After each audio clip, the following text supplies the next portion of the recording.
So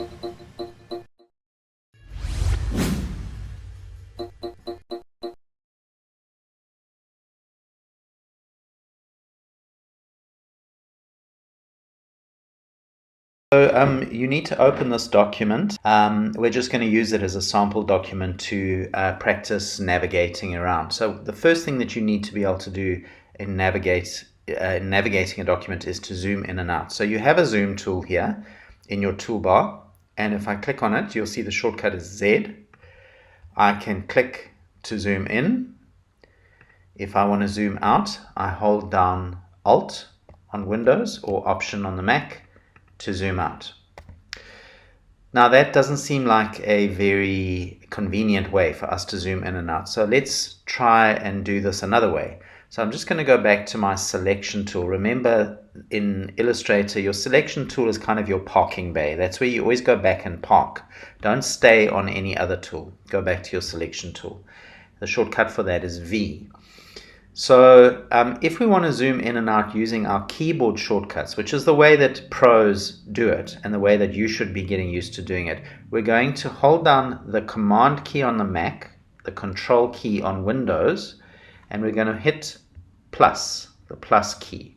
Not on your numpad. If you've got a full-size keyboard, not on your numpad. The plus key at the top of your keys. So Command or Control plus to zoom in. Command or Control minus to zoom out.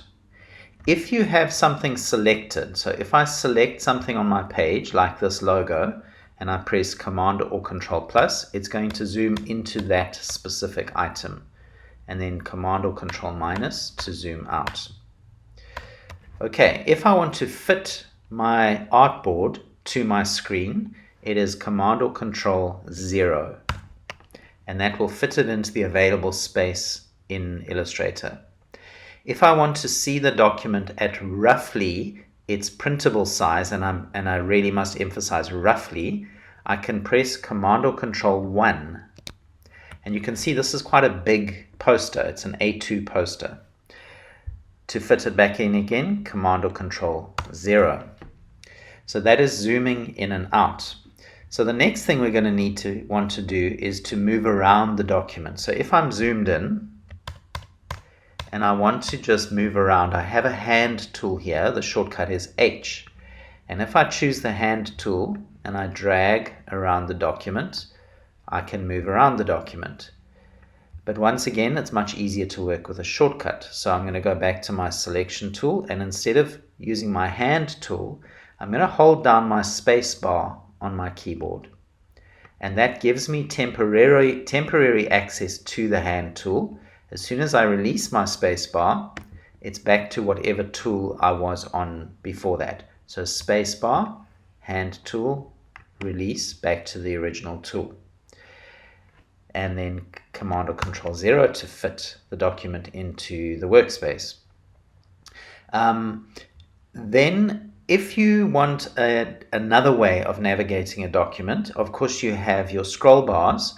But just bear in mind that your scroll bars are relative to the entire Illustrator document, not just your artboard.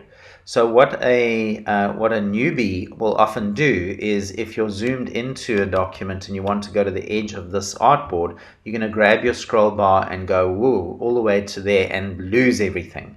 And the reason why is because if I zoom out, so Command or Control minus all the way, that whole dark gray area is my document.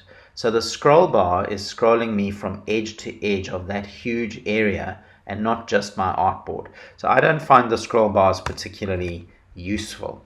And then one other way for you to navigate around is using your Navigator panel. So I'm going to go to Window and down to Navigator, and you'll see that it opens up this little panel. I'm going to dock it here and make it a little bit bigger. So you can see that the Navigator panel, actually it doesn't look so good docked there. Let me rather keep it out and close this up. Is kind of like a proxy of your artwork. So I have a little zoom in and zoom out option here, so I can choose a particular zoom percentage. or I can use these buttons to zoom in and out. When I'm at a particular zoom level, the red box represents what I am seeing on my screen. I can drag that red box around to pan. So it's kind of a more visual way of working, and I kind of consider it to be your training wheels when you first start using the program to be able to zoom and pan around. I really think as you get more comfortable with the program, the shortcuts are going to serve you better. They work faster and you'll find them much more convenient. I hope you've enjoyed this video. Please subscribe to my YouTube channel and see you next time.